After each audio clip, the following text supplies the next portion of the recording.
média em campo. Aí tem o jogo aqui contra o Maricá, que é a goleada, 5-0. Aí é o primeiro jogo que ele joga 90 minutos.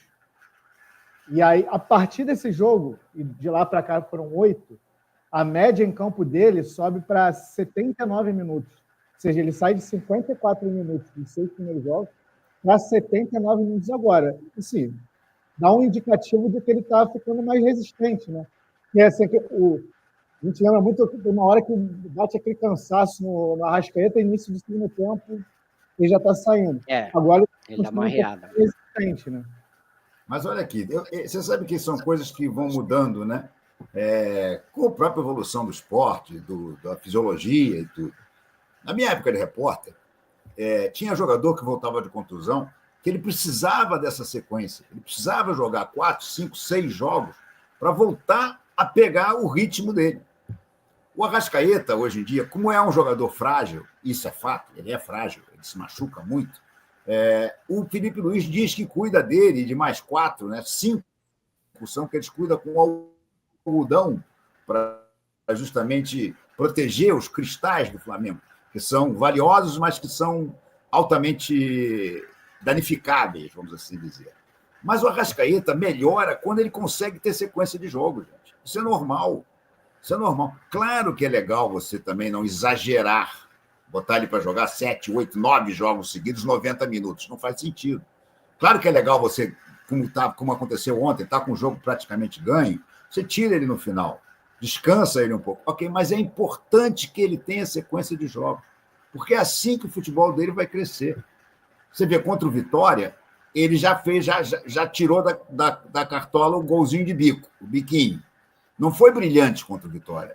Foi um jogo normal dele, nada demais. Mas ele tirou da cartola o biquinho. Dessa vez, ele jogou bem o tempo todo. Ele foi um jogador importante o tempo todo. Eu acho que é preciso que esses jogadores joguem. O De La Cruz, que fez uma boa partida ontem, não foi espetacular como o Arrascaeta, mas fez uma boa partida.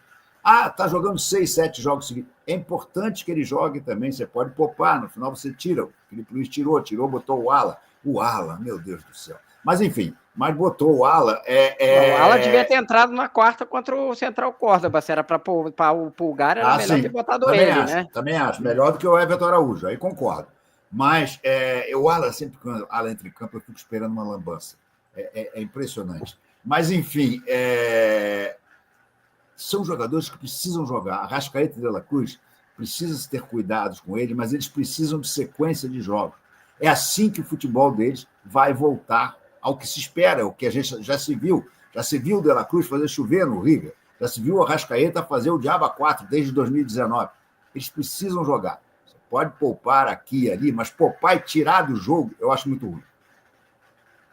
Agora, outro cara que apareceu, né, que estava há um tempo fora, 50 dias, né, afastado, não entrou, mas estava lá na relação, estava no banco, é o Danilo. Outra situação também que ele precisa recuperar aí 100%. Mas você acha, Rodrigo, que o Danilo estando 100% fisicamente, ele tem que voltar ao time titular ou você acha que agora ele vai ter que buscar essa vaga aí? Você acha que está bem ali com o Léo Ortiz e Léo Pereira? Olha, foi a análise que a gente fez lá atrás. Quando ele começou, o futebol que ele jogava o credenciava para ser titular, com certeza, ao lado do Léo Ortiz, porque a saída de bola dele...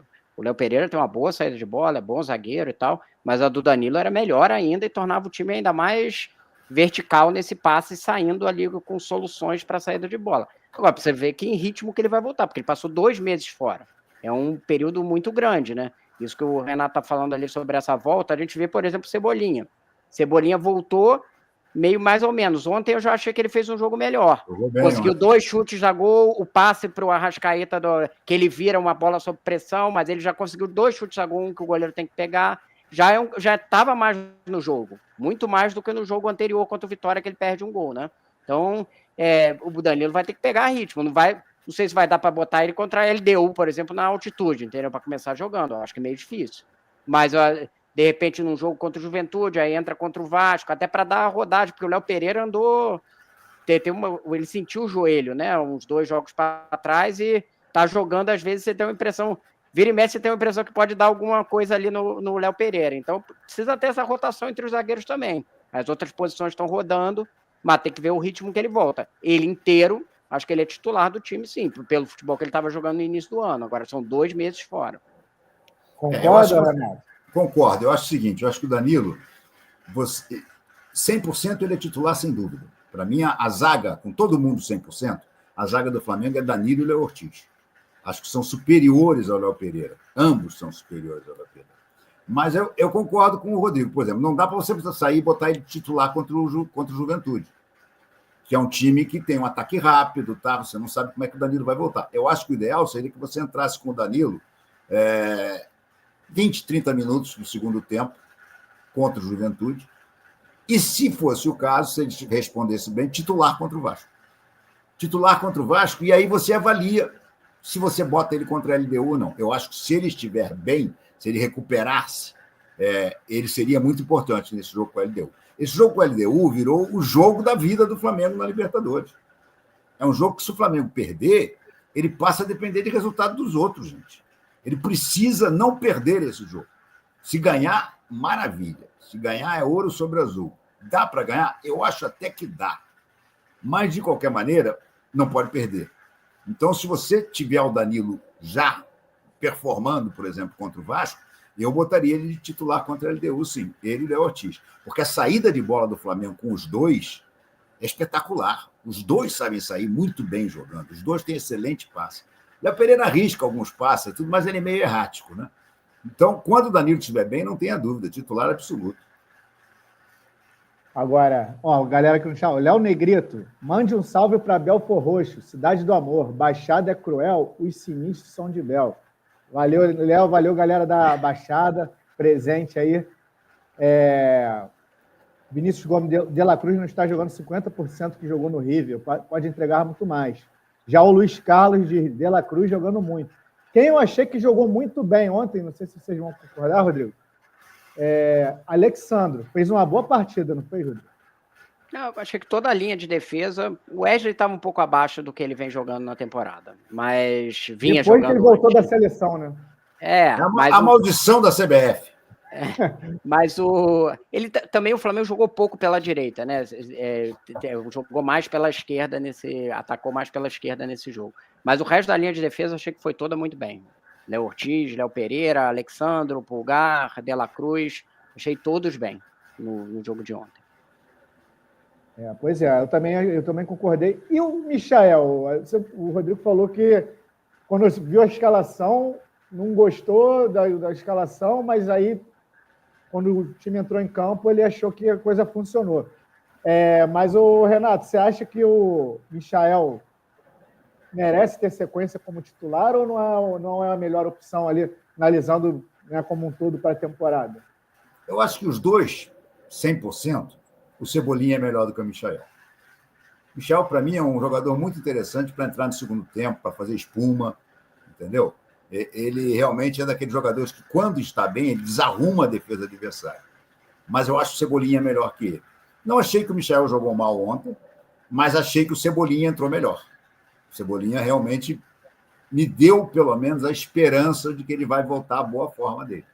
O Cebolinha, em forma, é um jogador muito interessante. O Michael também, mas os dois estavam mal. Eu acho que os dois ontem deram um passo adiante. O Michael machucou, né? Parece que não é nada de grave, os exames que o Flamengo fez não detectaram lesão, mas eu acho difícil, por exemplo, que ele comece jogando contra o Juventude. Eu acho que se o Felipe quiser repetir mais ou menos a fórmula, eu acho que é muito mais provável que jogue o Cebolinha do que jogue o Michael. Vamos ver o que o Felipe vai decidir para esse jogo contra o Juventude. Até se ele vai poupar alguém ou não. Porque depois ele tem 2 jogos em sequência importantíssimos, né?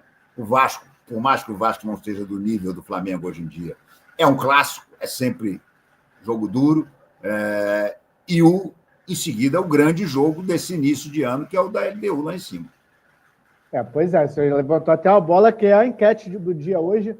Flamengo deve poupar contra o Juventude. Por enquanto, o não está ganhando, mas está apertado. 56% para o não, 44% para o sim. Mas como o Renato explicou, tem o clássico no fim de semana e logo depois, até para destrinchar aqui o planejamento do Flamengo, o Flamengo joga sábado contra o Vasco no Maracanã e já viaja no domingo para o Equador, né? Quebrando um pouco de como eram os outros jogos que o Flamengo fez na altitude, que chegava no dia, dessa vez vai chegar antes, vai treinar segunda-feira no Equador. Até apurando aqui, parece que o Flamengo está pretendendo, inclusive, botar o fisiologista para explicar essa estratégia, né, de o jogo contra a LDU na altitude. Mas, enfim, o Flamengo vai chegar lá cedo, então tudo isso vai ser levado em conta, tanto para o jogo contra o Juventude, quanto para o jogo contra o Vasco. Então, pensando nesse jogo contra a LDU, que foi como o Renato falou, é um jogo decisivo.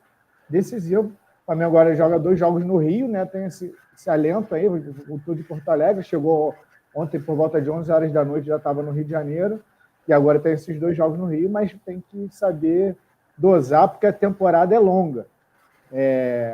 Bom, aí seguindo por aqui, tem aí a questão o Renato já falou um pouco sobre o Pedro, né, sobre o aproveitamento dele ou não. Eu acho que, bom, até foi a minha reportagem, o Pedro deve ganhar uma minutagem maior agora no jogo contra o Juventude, e eu acho que o Felipe Luiz está com uma leitura muito de... Eu acho que o Pedro ali, na visão dele, por exemplo, jogo contra o Juventude, eu acredito que o Flamengo vai ser um time mais ali, amassando ali o Juventude no campo de defesa, e ali ficou um jogo mais interessante para o Pedro. O jogo ontem contra o Grêmio, pelo Grêmio estar uma tática meio kamikaze, estava dando muito espaço, aí de repente não era muito interessante, era melhor explorar os buracos ali do Grêmio, né? E tem até uma outra questão, não sei se você concorda, o pessoal estava muito falando hoje aí nos programas esportivos, porque o Grêmio não batalhou, nem parecia o Grêmio de antigamente.